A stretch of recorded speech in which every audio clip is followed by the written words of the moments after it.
This is Ray Varner, class of 2010 at Randolph-Macon College in the library. Today is June 17th, 2011. I'm here interviewing Judith Glenn of 82, and also here in the room is Sarah Hendricks and Claire Stevens of the Development Office and Kim Dutton of 2011. So Judy, how did you first hear about Randolph-Macon College? Actually, I heard about it from my doctor, my childhood doctor.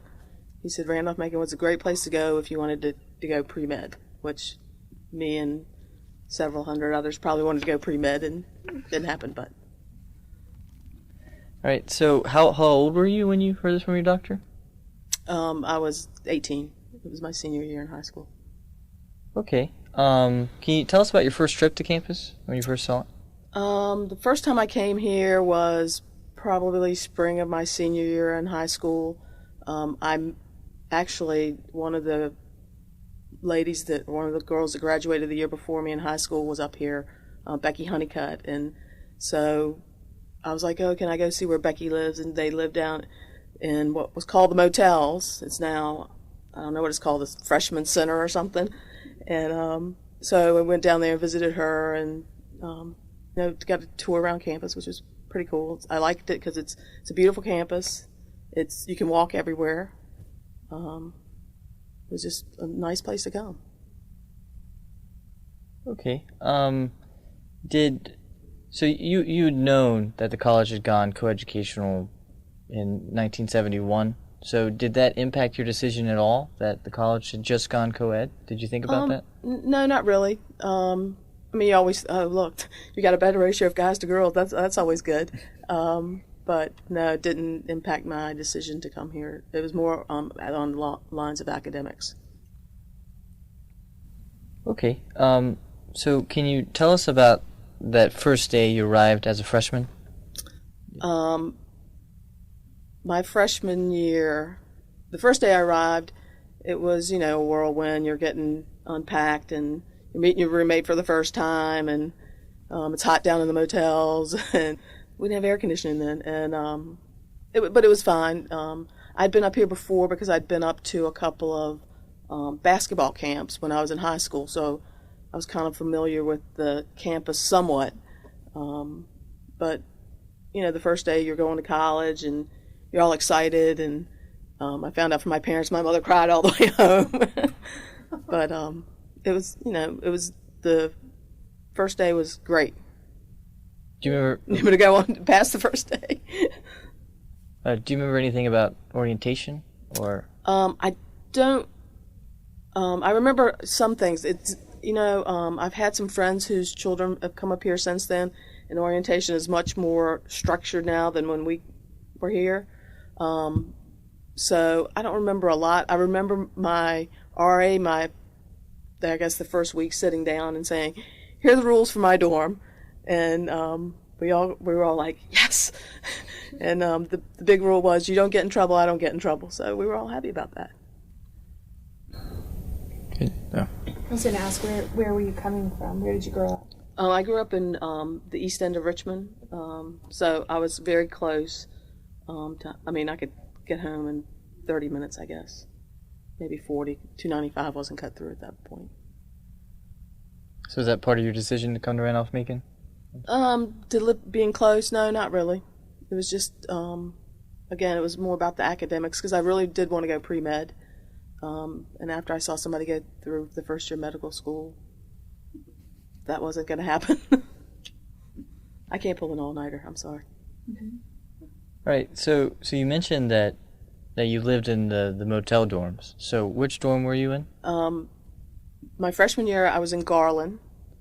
My sophomore year, I lived in the little house over by the old tennis courts. My junior year, I lived in New Dorm, which is Conrad.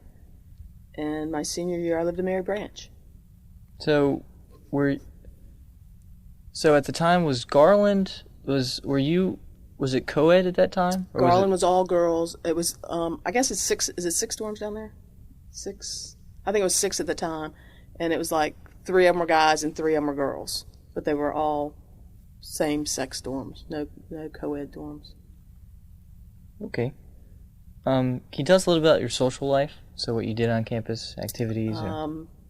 Well, yes. Some of it I can, some of it I can't. When I was here, there were no sororities. Sororities came into existence my senior year. And the first one, I guess, was Phi Mu, and they tried to get me to join the second semester of my senior year, and I'm like, you people have lost your mind. But because there were no sororities, all the girls were welcome at any of the fraternity parties, and actually all the guys were welcomed at any of the fraternity parties I ever went to. But, you had fraternity parties, you had, it's a lot different than it is now, number one, because the drinking age then was 18. So, I mean, we'd have the beer trucks pulled up into the courtyard between Moreland and Conrad, and, I mean, the school would sponsor that. And we had Camptown. Camptown was a big thing every year. The Hampton-Sydney football games, the Hampton-Sydney basketball games, the rivalries were always big. I still have some of my best friends in my life are people I met here. So, can you tell us anything about those friends? Any stories or who those people are? Are you going to interview them? Well, I played basketball my freshman year. My freshman and sophomore year, I played basketball. And then my sophomore, junior, and senior year, I played field hockey. And I'm closest with my basketball teammates. They were very supportive. They were more like sisters than anything else. So the relationships formed, and I mean, I'm still friends with Cindy Shatakursky, Becky Colley, I see the people that I play basketball with, and it's like we saw each other yesterday. So that's kind of cool. So how was it like to play basketball as a girls' basketball team? Were there any? Well, it was funny because back then Title IX had just come about, and the girls were not on equal footing with the guys as far as, the guys had, they had practice clothes to practice in. We practiced in, shorts and T-shirts, whatever we had. And they kind of, I don't want to say they had better stuff, but I guess they did have a little bit better stuff. But everybody was supportive of the girls. It wasn't like the girls were frowned upon. But it was just kind of different than I guess it is nowadays, because now I think everything's more equal than it used to be back then, back in the day. So did you participate in any other activities on campus or any clubs or? No, I mean, not that I can remember. I mean, typically I played sports, and I was a biology major, so I spent a lot of time in this, is it Copley? Mm-hmm. I used to spend a lot of time in the science building. Okay, can you tell us, I know I just asked you to tell about your friends, but can you tell us a little bit about maybe important relationships on campus that you had? Any close with anybody in the faculty or anything like that? Or? One thing that I will say about the faculty at Randolph-Macon, I always felt like they were always willing to help you if you wanted the help. Dr. Conway, in the biology department, he was great. Anytime you needed anything, if you didn't understand something, he would sit down and explain it to you, no matter how long it took. Dr. Bishop, he was a math teacher. He used to have the driest sense of humor. He would come in every day and he'd have a styrofoam cup of coffee. He'd always put it in the same place on the desk.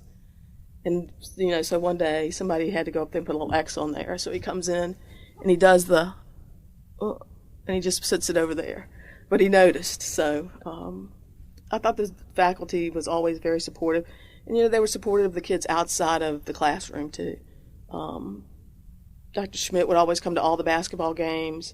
And any time that we had anything, especially with sports, you'd have to get out of classes sometimes. They were always supportive of that because they knew that you were representing the school. Right. So who were do you remember your freshman year roommate or any of your other roommates? Okay, I'll tell you a funny story. I, I had my freshman roommate was a little bit wild, and that's how I'm going to leave that. My first semester of my freshman year, I hated, with a capital H, being on campus. I had sat down and figured out how much my parents could save if I just commuted every day. They could buy me a car, they could pay for the gas. I wouldn't be, I'd figure all this out because I didn't particularly like my roommate. When I started playing basketball, which wasn't until I guess mid-October, I was going home almost every weekend. I was like, Mom, come pick me up. No, okay, because I just hated it. And then I fell into a bunch of other friends, not the basketball friends, because they would get upset if they were. I fell into this other group of friends, and one weekend, it was a bunch of the girls we lived with in Garland. One weekend, this other friend of mine had a foreign exchange student as her roommate, and my roommate, they both went out of town, and we just moved one in with one room, and I moved in the other room. We moved all their stuff. I did get a little call from Dean Hull about that. I was like, oh, we're all happy now. But my freshman roommate, she came back second semester. She didn't come back after the first year, and I don't know what the circumstances were with that. So when you lived in the field house by the tennis courts, Mm-hmm. what was it, an organization that was over there, or did you just live? Yeah.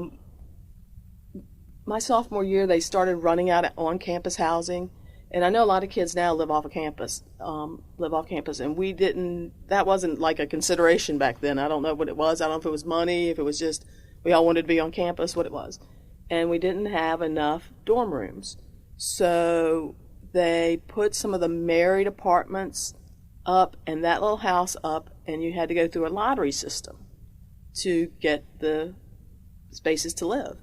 Well, they had put the married apartments up in that little house, and they wanted 4 people. You had to have 4 people in there. Well, we said, it was 6 of us that were really good friends, we'll put 6 in that little house, and somehow we won the lottery. It was just fate, I think. So it was 6 of us. It was a couple people I played field hockey with, and then just a couple other friends. And it's a good thing that house can't talk. That's all I can say. All right. So did you live there for the rest of your time, or was that just that year? Just that year. And then I lived in New Dorm or Conrad. Yeah, that's what you said. I moved in with one of the girls from the basketball team for a year. Then my senior year, I roomed with someone else in Mary Branch. So did you feel like living with athletes was a better experience, or for you since you were also an athlete, or? I don't think that had any bearing on it whatsoever. It was more friendships. Mm-hmm. Like when we lived in the little house, it was 6 of us that, and I know everybody's probably been to happy hour before. I require sleep at night. I cannot tell you how many times happy hour was brought back to my house. And I'd be in the bed asleep, and somebody would come in and sit on the edge of the bed. Hey, come on, get up, get up, get up. No, I have to sleep. Shut the door on your way out. Thank you very much. But no, it didn't have anything to do with being an athlete. It was the friendships that were formed because of that, possibly. Why did you stop playing basketball after 2 years? I stopped playing basketball after 2 years because the basketball coach and the field hockey coach were the same coach. And what was that coach's name? Linda Lurch. Okay. And she was a spazoid from Jersey. And I'm sorry if anybody's from Jersey here. But I had her from August until February as a coach. And it was like one of those things like, I can't take you for that long. And then also I was taking organic chemistry my junior year? Yeah, my junior year, and I was like, I think I need to study. I probably should have studied a little bit more, but that's why, because I just didn't, and you practiced, I'm practicing for however many months that is, you could do the math, but And she said, I'm not going to play any more in basketball than you're playing right now, and that wasn't very much. So I was like, I can do something else with my time. So you said you were a biology major? Mm-hmm. So yes. how did you go from being, I guess you just didn't want to do pre-med. Did you? I didn't want to do pre-med, and yes, biology has nothing to do with what I do now. When I got out of college at Randolph-Macon, I was not done studying, but I was like, yes, I don't want to have to go to school next year kind of deal. And then I found out with a biology degree, if you don't go get your master's or your PhD, you're not going to make any money. And not that money's the top thing on my list, but it helps you live. So how did you decide on biology? I decided on biology because I did want to go pre-med. And I would have changed my major my junior year, but I wasn't going to call my mom and dad and say, Mom and Dad, can you pay for another year of school? Because I'd already gotten the call my junior year one morning. It's about 8 o'clock in the morning. The phone rings in the room. My roommate's asleep. I'm asleep. I answer the phone, hello. And this voice says, do you know how much your tuition's going up next year? I hope you're having fun. Bam! The phone slammed down. I was like, huh. So I put up the phone. My roommate goes, who's calling 8 o'clock in the morning? I said, I think it was my mother. She had read it in the Richmond paper, so she was like, and I was like, I'm not asking them to, tuition, how much is tuition now? A year? It's mid-30s. 34. It was like $4,500, and it went up to like $9,000. It almost doubled. So my mom, they were like, whoa! But go back to your question. I was a biology major because I wanted to go pre-med. By the time I realized I didn't want to go pre-med, I'd had to go another year, and I wasn't going to ask my parents to do that. So who's your advisor? My advisor, to begin with, was Dr. Warren. He was a psychology major, and I don't think I got another advisor until, I don't even know if I ever had anybody in the biology department, which was kind of weird.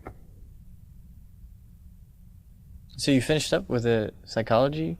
I finished up with a degree in biology. No, with a psychology advisor. Okay, Mm-hmm. That's interesting. Now, I might have switched to, I'm thinking, did I switch? I don't know. If it was either Pat Demeny or Dr. Conway. Okay. But it was like, how do I have a psychology advisor? But it was okay. Yeah, you get through. So, were there any classes that you felt like were, really good classes in biology, or that you really enjoyed? Again, Dr. Conway was a great teacher, and he tied all of his lectures and things together. I can remember one exam I had with him, and we go into the exam, and it's probably my junior or senior year, and I'd had him before for a professor, so I kind of knew what to expect. He only had 2 questions on the exam, and people are freaking out. They're like, what? And he's like, yeah. And I'm over there just writing, because you know what he wants. He wants it back to him and how it all connects. Miss Pat Demeny, she had, if anybody is a biology major, she had the toughest practical lab tests ever. We would dissect a cat. She would have these cats twisted all up and say, okay, what's this? And you're going, oh my God, I don't know if it was laying out straight if I could tell you what it is. But she had some pretty tough exams. I don't think I had a professor here that I thought was just, well, I did. I had one professor that I thought was pitiful. But when, I found out he was going through a divorce, but he brought it into the classroom. Other than that, I would say all my professors here were really pretty good. So you were in the sciences. Mm-hmm. As a female. Were there lots of other girls in your classes, or were you normally? Well, it's funny because if you look probably at my class of 82, I don't know how many women graduated with a degree in biology, but on the basketball team I had 3 other people that were different years and they were biology majors, so it didn't seem like to me that, I guess I never kind of looked at, was it guy-girl kind of deal. It was just, we're all here for biology. Mm-hmm. Okay, you were talking a little bit more about what you did afterwards. You said you didn't do anything in biology, but so what did you do after graduation? After graduation, I took that summer off. Then I got a job that was it was just kind of a clerical job. And I did that because I had gone home for the summer and I had to move out because, you can only be there 3 months. There's a time limit on that.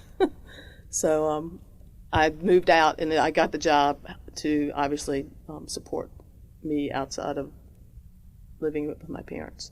And then I really kind of got into some computer programming with that job.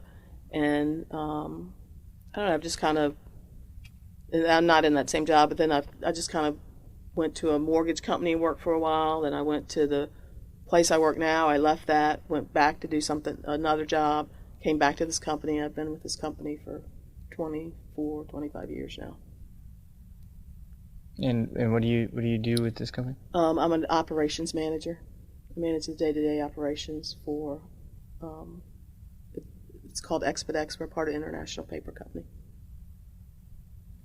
And I know that you said that biology doesn't apply directly to it, but is there anything that you feel like Randolph-Macon, you learned at Randolph-Macon, either through the liberal arts or anything like that, that helps you with your job today? I think just the way the curriculum's set up here, you learn to problem solve, and back then you learn to problem solve and do things on your own. And being in sports, you learn leadership qualities, and it all makes you into who you are. So how have you stayed in contact with the college since you graduated? Well, living in Richmond, it's pretty easy because you're not far away. I mean, so many people, when they move away, it's hard to get back. I've stayed in contact through sports again. Carol LaHaye's done a great job of keeping the women's basketball alumni connected to the program. She started coaching, and I don't know if she started coaching when I was a senior here or if it was the year after I left, but she's done a good job of bringing the alumni back, keeping them informed about what the team's doing. When the girls went on their national title run, the teammates that I played with, we would call each other and go, "Hey, did you see what the score was?" And we ended up going down to Virginia Beach to Virginia Wesleyan to watch them play. So it was like we had a little road trip, and it was so funny because we had Allison O'Brien. I think she graduated in '78, and we had Becky Colley, who graduated in '80. We had Shelley Gillum Jump, who graduated in '81, and then I graduated in '82. We did the road trip down there to watch them play, and I mean, we were like blah blah blah blah blah blah blah all the way back. So it was pretty cool. But I've stayed in contact through that. I've stayed in contact because my friends have stayed in contact also. A friend of mine, Michelle Williamson, she's a class of '81. Her maiden name was Clatch. Both of her daughters went here. Casey just graduated in '11. Tori graduated in 2010, so we've stayed in contact because, hey, it's Ham Sydney, we got a tailgate spot, you want to come up? Yeah. So, I mean, it's kind of like, the next generation's gone through school and that kind of thing. I have a couple, you mentioned Camptown races, and people have mentioned that, but no one's actually, I know it's a steeplechase maybe, but what's the schedule of events? I mean, was it a weekend, was it a day? Camptown races used to be a week, well, I think it was a Saturday thing. We never went to the race, but the school would be Camptown, and you'd have, you'd get up Friday night, there'd be parties everywhere. All the fraternities would be, because some people would come back to campus, but I mean, it would be, the open door, here we all are.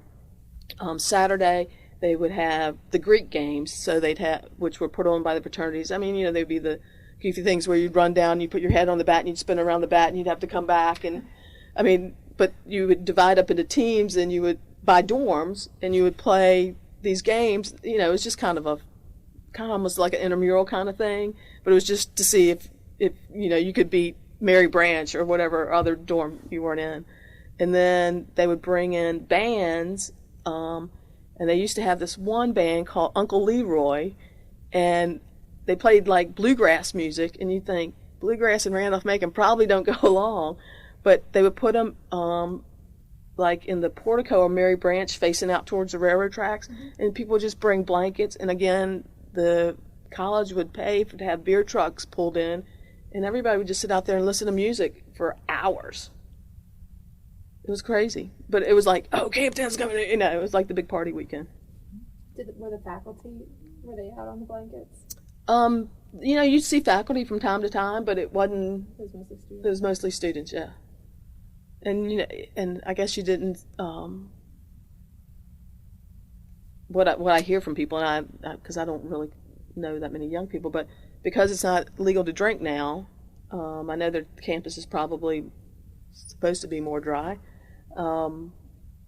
It's just a different scenario because, again, back then, you didn't have. It wasn't a big deal because everybody typically when they came to college was 18, so you didn't have to worry about minors drinking, I guess. What do you do now? For liability purposes. But Camptown was fun. That was like our big spring weekend. And what would you all do around, you mentioned that the Hampton-Sydney games were always a big deal. Were there events outside of just going to the They games? always had the blood drive. That was one of the things I think it was 3 different things to figure out who really won the cup. But the game was the biggest thing. When it was away, it was as much fun as it is when it's here. One time I couldn't go because I had a paper due, and I actually was studious and had to stay and do the paper. But I know one time I went, and they just had a keg on the bus.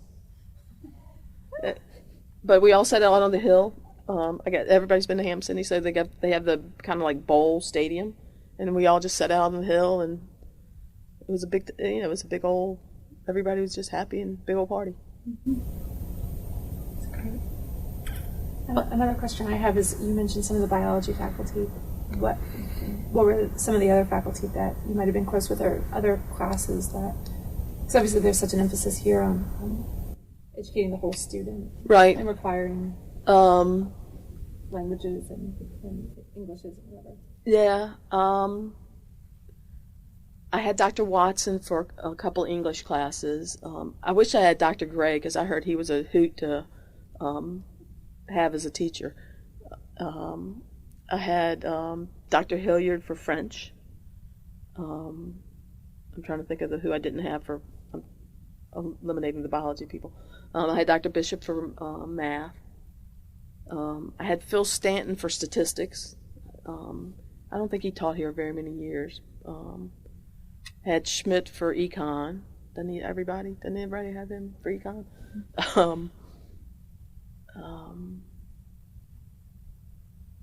I guess they're the people that come. I had B.J. Seymour for religion.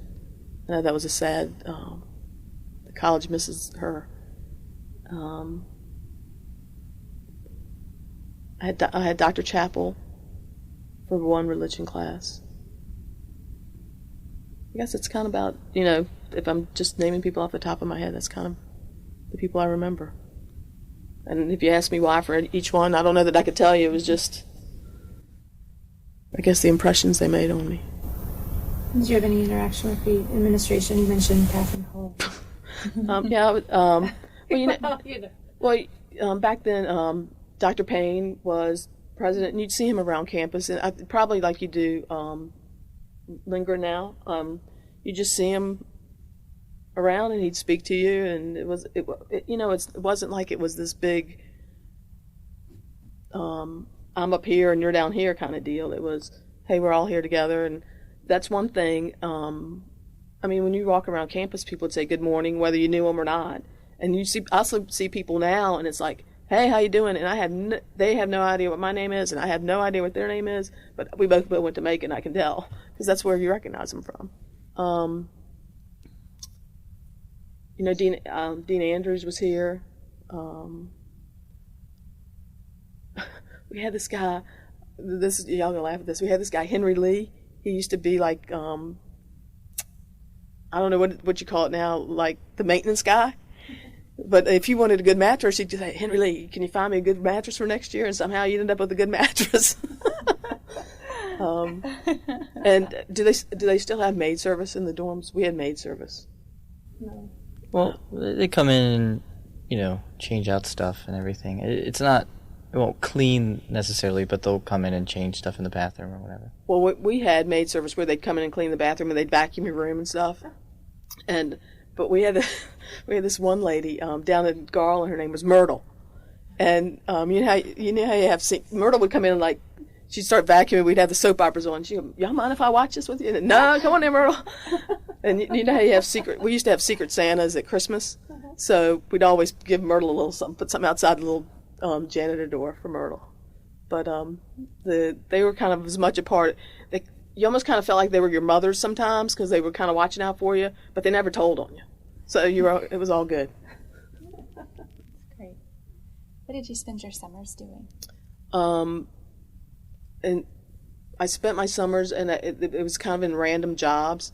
And the deal I had with my parents was they agreed to pay for my education, but I had to pay for anything I wanted to do other than that. So that was kind of my spending money for school. And then when I started playing hockey, you'd have to come back probably mid-August because you were back 2 weeks before everybody else. But that was fun. It was. I mean, I'm thinking, what did I do? Did you keep in touch with the alumni, the field hockey alums, the way you mentioned basketball? No, Part of that is just we were. I still see some of those people every now and then. But I don't know. The basketball team was just. I don't know if it's because it was smaller, but it was just a very cohesive group. And I don't know why that is, but it was all fun. It's all a good time. One last sort of just general question. Ray mentioned that Sarah and I both work in the alumni office, and over time, for whatever reason, women as a whole have not been as connected to the college as their male counterpart. And I didn't know if you had any thoughts on why that might be.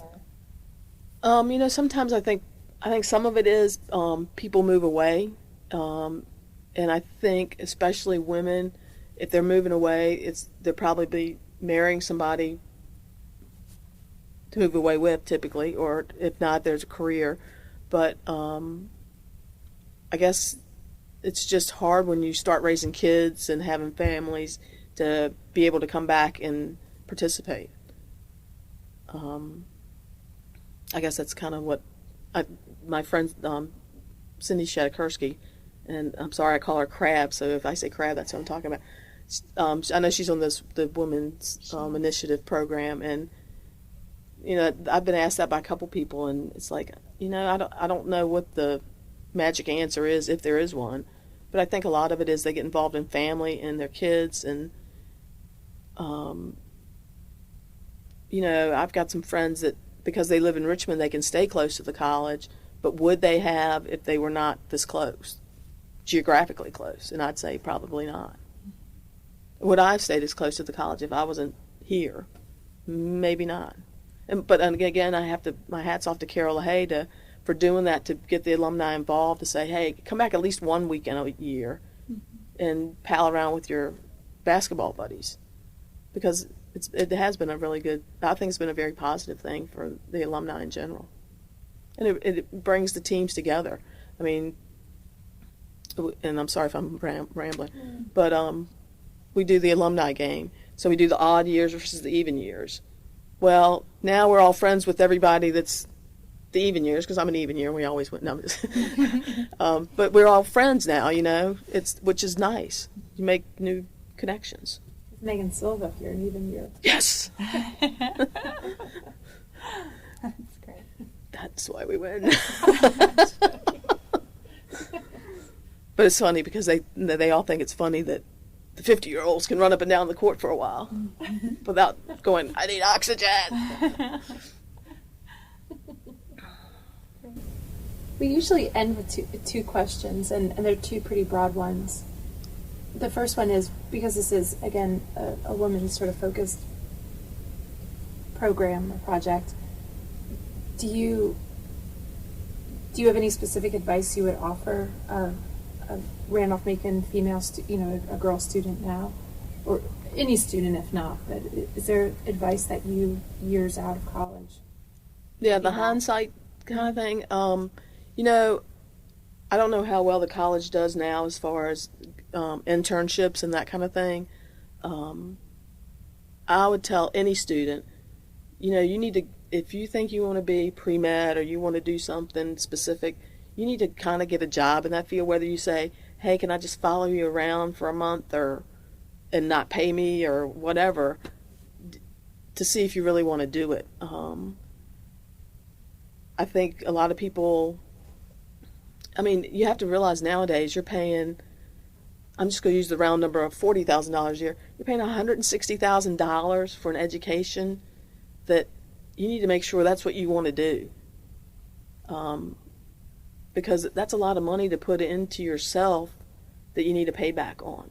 And I don't know how the college does nowadays as far as getting kids internships or having career counseling, that kind of thing, to say you need to make sure you're really going to do what you want to do. And that's another thing. You need to make sure it's something you want to do. I've had some friends that they wanted to do pre-med and they've worked in a hospital for a while and they're like, that's really not what I want to do. Sometimes I think it sounds glamorous to say you're a doctor, but it's a lot of hard work. So I would say my biggest advice would be go out in the field you think you want to work in and find a way to get into that field, whether you volunteer or do something, to see if that's what you really want to do. Did you have any opportunities? Were there internships when you were a student here? Not to my knowledge. There could have been, but not to my knowledge. And that's one of those things that, again, hindsight's 50-50. If you say, okay, let's go, or 20-20, whatever, right.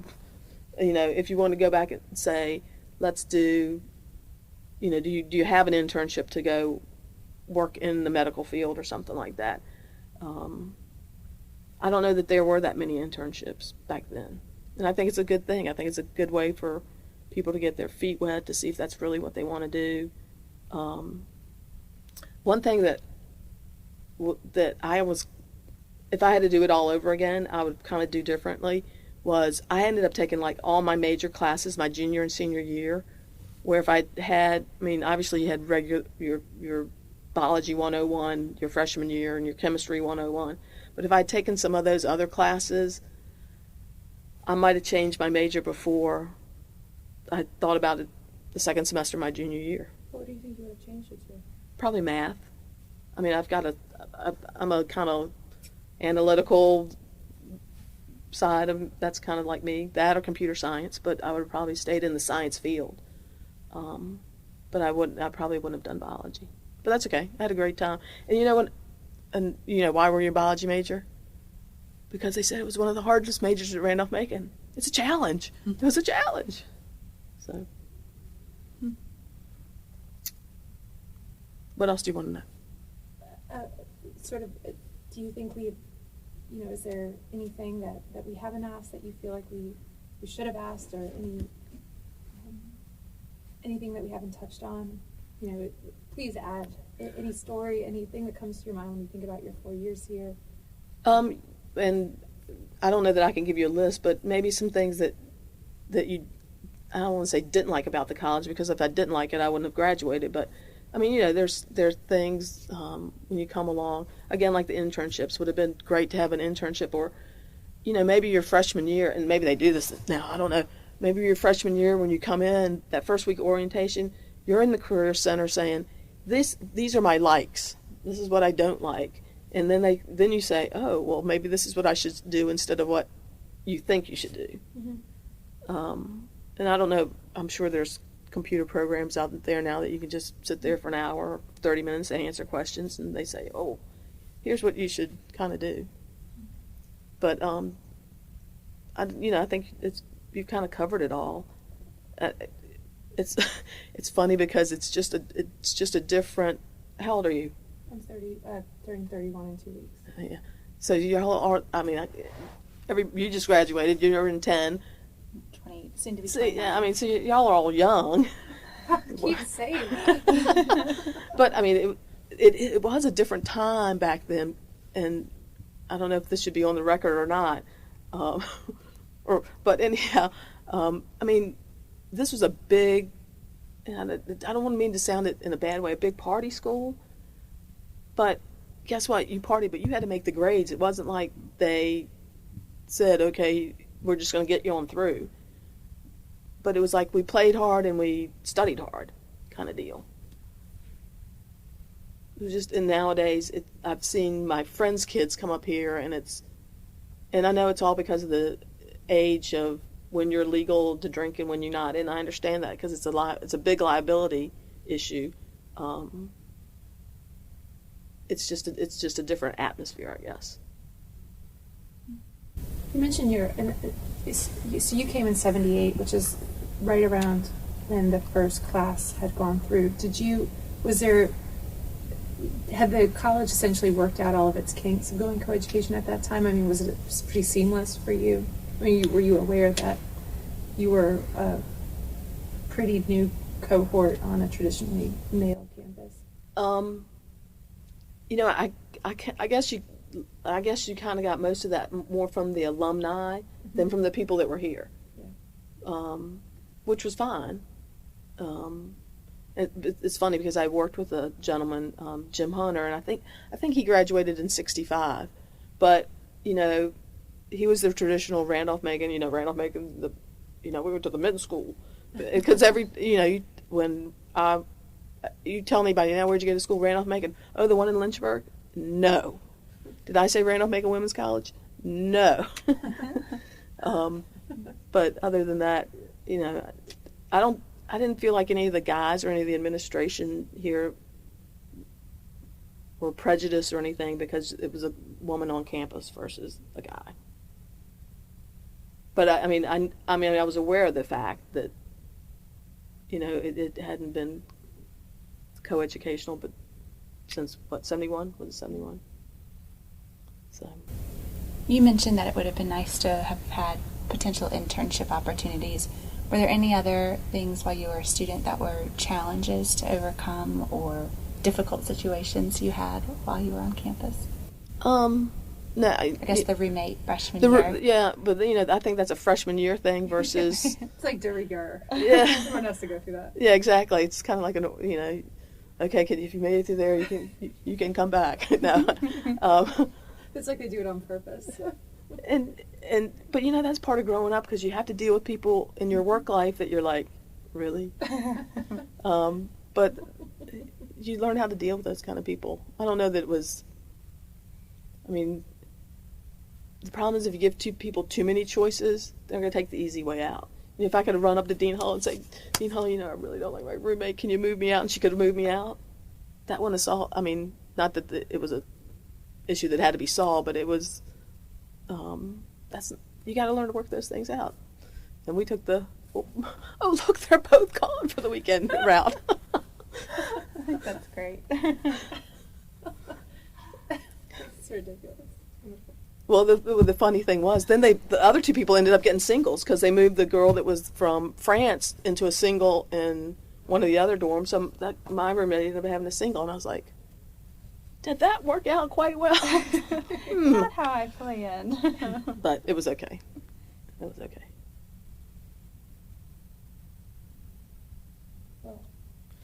Yeah, if there's not anything else that you want to say that you feel like you want on record, maybe a story or anything like that, then I think that's all the questions we have for you. Okay.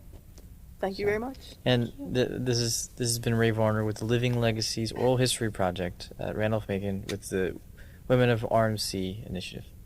Thanks. Bye.